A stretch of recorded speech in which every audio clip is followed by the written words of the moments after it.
In today's video, I'm going to teach you how to run a balance sheet report in Xero. By the end, you'll confidently generate a clear snapshot of your assets, liabilities, and equity for the end of your last financial year, and compare it across multiple years for quick trend insights. Start on your Xero dashboard and head to the reporting area. You'll find reporting in the main navigation bar. This is your hub for all of Xero's financial statements and performance reports. Once you're in reporting, open All Reports.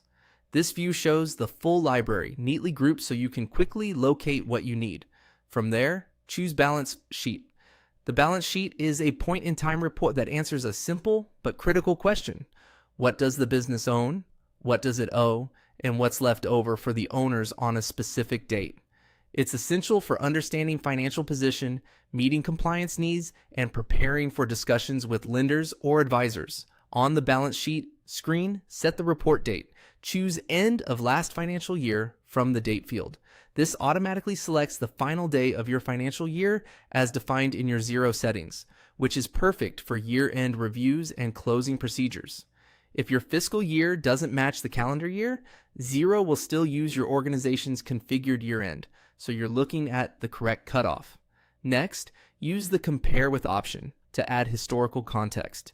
You can compare from 1 to 4 years. Selecting more years adds extra columns side by side, making it easy to spot movements in cash, receivables, payables, and equity over time.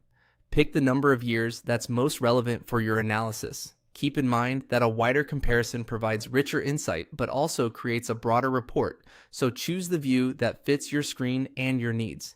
When your date and comparison settings look right, click Update.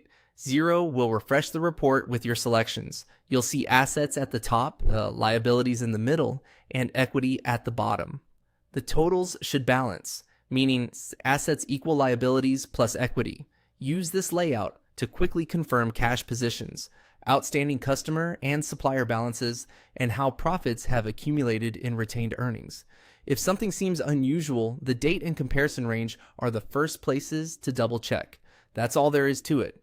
You navigated to Reporting, opened all reports, selected Balance Sheet, set the date to end of last financial year, chose your multi-year comparison, and clicked Update to see the results.